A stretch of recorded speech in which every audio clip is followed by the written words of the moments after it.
Greetings, this is Dr. Jeffrey Scott, and to avoid confusion, let me just say this right up front. This is a follow-on video to my weekend review. I am doing this for Tradestation users, as a number of people have obtained my Tradestation tools built by Van, and I don't want them to feel left out. And there are some really cool things I can do in Tradestation that I can't do in perhaps other platforms. So if you've already watched the first video, and you're not really interested in what I'm doing in Tradestation, there's nothing new here. But this is for those of you that like Tradestation, so that'll be in the title when I post it on YouTube.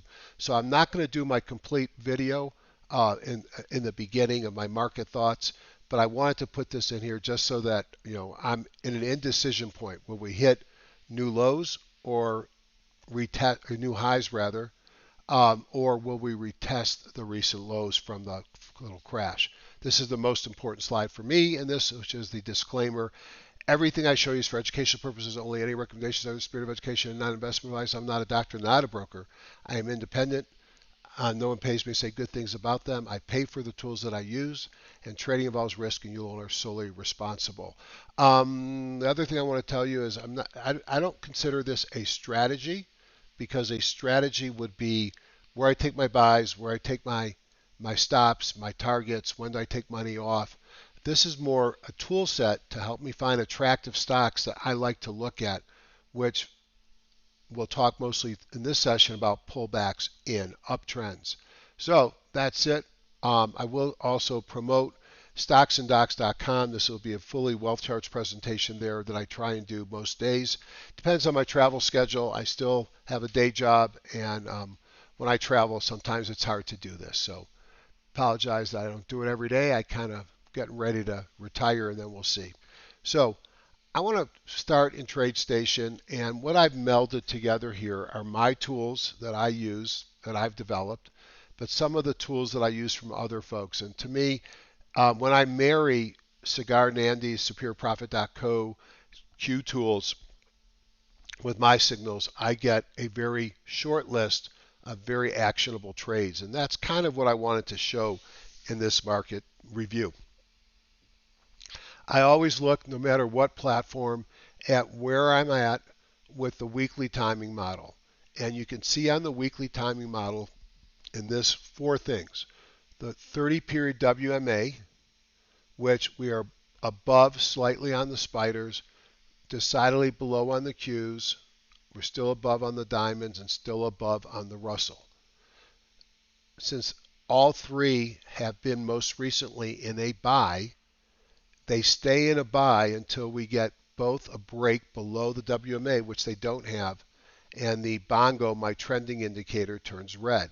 So each of them are in treacherous places where the bongo's red, but they haven't broken down. On the other hand, the Qs are below the WMA with a red bongo. So the Qs are in a sell signal, and the other 3 I put a yield sign on as caution. I will show you that there's a reason that I stick to my rules. Here was a fairly strong pullback in April in the S&P 500. The bongo said that we were in a downtrend. We never broke below the WMA, and we continue to go on to higher highs. We have not closed on a weekly chart below the WMA while in this buy signal on the 3. In fact, how good is this signal? It would have gotten you in the lows of the market. What else is here? The high jump I just put here to see how extended each of these indexes are. And they're extended, although they've come off the high jump. The Russell's not extended on the IWM down here. And then this is the Hindenburg Omen signal, which is, a lot of people think of it as an old wives' tale. I don't typically look at it at a weekly chart. And it's calculated on the NYSE. And on the daily chart, we didn't see one this week. Now, I have a hard time with the implementation of the Hindenburg, and it varies by platform. There's actually a free Hindenburg indicator on TradingView, and what I kind of liked about it is, wow, it tagged the height of the market in 2018 before a sell-off, 2020 before a sell-off, 2022 before the current sell-off that's recovered, and it fired again. So I pay attention to that. So I'm cautious in the market, but since these other three are not going to a sell, I think it's okay to take small positions to the long or the short as we try and figure out what's happening. On the futures, I note that I have a red line above each of them, which tells me there's some resistance above. And if you notice, we are going to have the 50, which is still above each of these to get through. Then Q is kind of in a triangle here, and all of them are sitting on support. So we drop to support. There's the 200, the 200, the 200, the 200 on the Russell. We bounced off support. So right now they're in trend. They're in no trends except for very short term, moving between support and resistance. All right, not a great trending market. Over here we see the VIX, and I use the VX, but what I like even more, let's see if I can get that here, a $ VIX.X,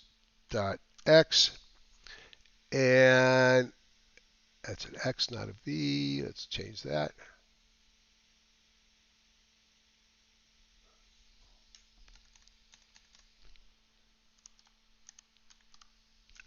And you'll see that it spiked to 65. In the words of my friend, now past George Lee, when the VIX is high, it's time to buy. When the VIX is low, look out below. Well, we've gone from a very low period to very high, and that could be, to some, a signal to start nibbling. The dollar looks like it's kind of in a bear flag here, and which means it's going to potentially go lower.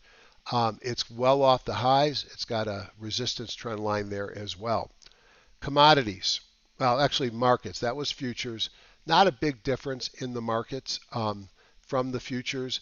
The same story between support and resistance. Which way are they going to go? And I think you could argue strongly either way, which is why I've got some long and short positions, but they're all small. Commodities, gold is in between support and resistance.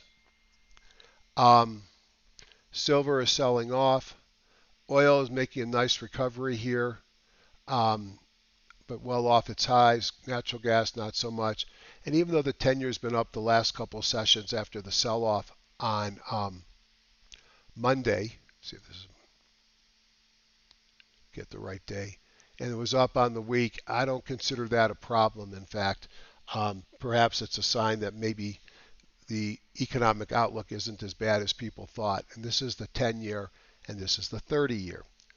I'm not going to spend much time, but John Person has created this great workspace of advanced decliners, which I like to look at. My main tool that I use here is called my market MRI. My market MRI, right now I've loaded just my indicators in it. Let me just put in 2,000 stocks. And let's see if I can get this to run. It's going to take a few minutes and we'll come back to it. But I'm looking for my signals, because once I get those signals loaded, I should have done that before, I apologize, it gives me a sort of a pivot table tool to find specific signals. In the radar screen, for those that follow me, I've been able to get my dots coded in, so I can look at the number of dots that are firing during the day. In this platform, the max is 6. I can see dots up and dots down. I can also real-time look at the relative strength versus the spider, and whether you're above in green or below in red, and how many days. So very excited with how Van has adapted. Now, the way that I do top-down review in my Tradestation tools is I will start with my market analysis that I've already looked at. I'm letting this run in the background. And then what I've built here is the same ETFs that I use in the Wealth Charts CAT scanner are here. And then I've got a lot of flexibility of different ways of ranking them. One of my favorite ways is to look at 2-day force and see which are the things that are leading. And you could see here, FANG, Russell Growth, the Qs, the spiders, the core, even semiconductors, although it was down on the session, have showed strength. And so I'm just ranking the different groups. And let's see if I find something that looks kind of interesting. Well, semiconductors, maybe it's time to go back into semiconductors. So if I was interested in thinking about that, yeah, sometimes when I do this with all the different windows, it doesn't like me. Let's just choose the symbols in semiconductors. So I built custom lists here, and let's find SMH. And I'll run that. Let's just see if we have any bullish signals in SMH. It probably won't like me running both of those. And to give you a sense of how many things I've got running at the same time, I've got 2,500 stocks on a different dashboard. So I can see I've had some things with up dots. I've seen a bunch of these early signals, the CPR signal and the wealth signal. And what I do to see if there's anything that meets my criteria is I might go into filter results, open, and I've created a number of scans. And so I might be looking for a pullbacks in uptrend. And we'll see if we find any. I don't know if we'll find any. It's a small list. None of them were giving me pullback and uptrend signals. All right, that's going to be unhappy with me. So let's go to a broader. Let's go and change that, and let's look at the, it says Scott, but what it's really is my top 1,000 or so picks, sort of the list that I put in, the combo list in well charts. Let's run that real quick.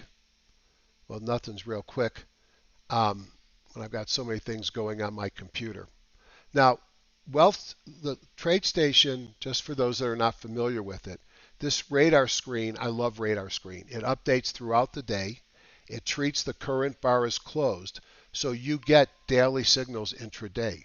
Now, the problem with daily signals intraday is they're not complete until the day is over. So you can get a false signal that goes away, or it can reverse. So you have to be careful with it. But the radar screen updates real time.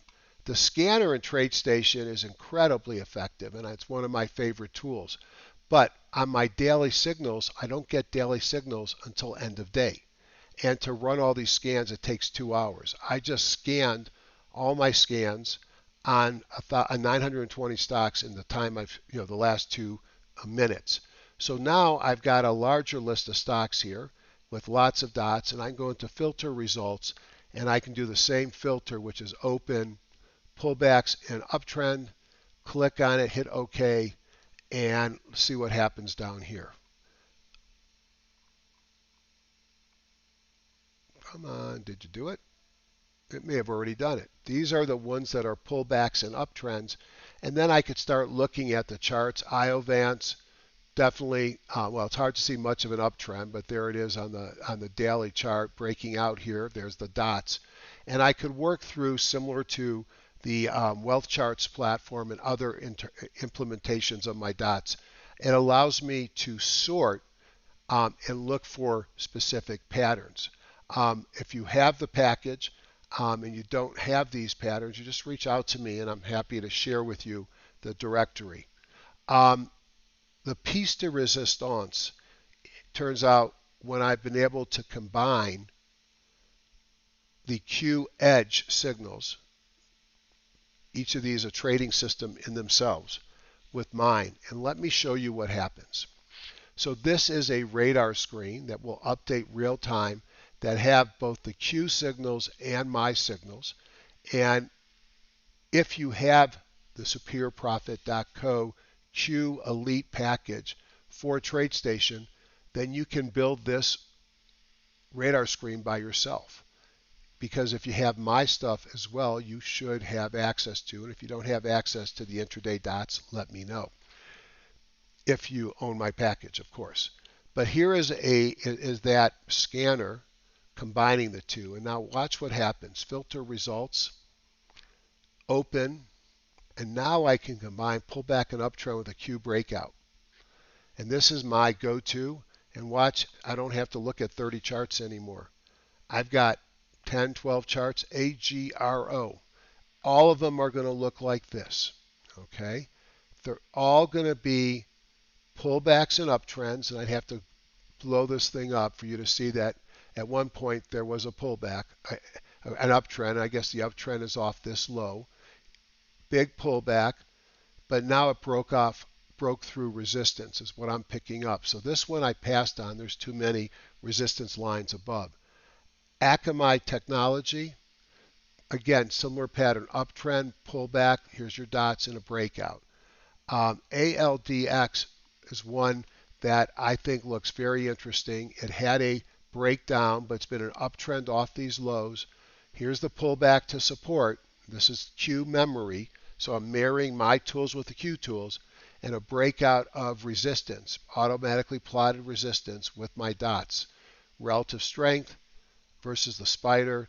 Now, it says here that it's getting extended. After a big pullback like that, I ignore that extension signal. The next one down is AIZ. I know that KIE was strong, and let's just take a look at this. I don't like to buy things with resistance overhead, but there's still a ways to go there. Pullback, uptrend, big pullback, uptrend, pullback, breakout. So I'm getting a combination of pullbacks and uptrends. Car Gurus was one I talked about in my larger YouTube video for the week, and you got to like that picture, breaking above trendline resistance, CPR, an EMS signal, gap, volume, breakout, momentum, a PSAR flip, and relative strength moving above here on OBV. Like that a lot. I mentioned that a lot of REITs were showing up. Here's EQIX, and you could see it uptrend off this low, pullback and a breakout above resistance. I prefer to buy them when they break out, which is why I'm so excited to combine these. Any others here that really, Portello, I've never been to their restaurant. I'm probably suspect to buy this, but long pullback, it's starting to go up, and it actually broke above resistance. Probably not going to go after that one.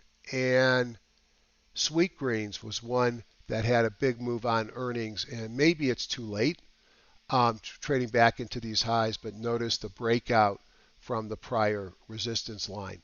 Now, I could also, with this scanner, I've also programmed in open retracements and downtrend with a breakdown.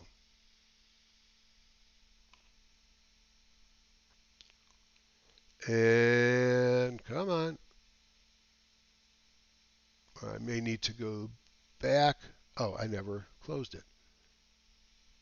Okay, and I don't have to wait minutes, and these came right up. ALRM Holdings. So uptrend, pullback, uptrend, breakdown. And the reason why this looks interesting to me is it traded back into the 50 and failed. Kind of what I'm worrying about the market could do, and then broke down through support. So you design what you like to look at, and we can set it up in the scanners. Clearwater paper, it's had a big drop already, but something to look at, broke through this support as well. I wanted to show you how I've adapted both the Q tools with the Sagar's tools. My package is available. If you reach out to me, I can make the referral to Van. Sagar's, you buy from him, and if you already own Cigar's package, it's an easy add-on to bring his tools in to combine with mine. But just a warning, it doesn't work unless you already own his tools, because you need to have a specific DLL on his on your charts, or they won't recognize, which is the way it should be. There's no way of gaming that. So have an awesome week. Again, I refer you to the larger YouTube video if you're thinking, who are you and where's your YouTube at? My YouTube is on, well, YouTube, of course. And I push one out every week. My name is Jeffrey Scott. And if you look for Jeffrey Scott and just type in search and Jeffrey Scott and stocks, then you'll get to my site. I've got hundreds of videos, and I do. This was a 51-minute review of the market where I went in great detail about what I think is going to happen and why. I looked at individual stock picks. This one here for 20 minutes was really just to give you a sense of what I can do in Tradestation. And for TradingView, I'll show you what I'm doing there maybe later today or early in the week. Have a great week, and I refer you to the larger wealth charts video for more insight into my market impressions. Thanks. Have a great day.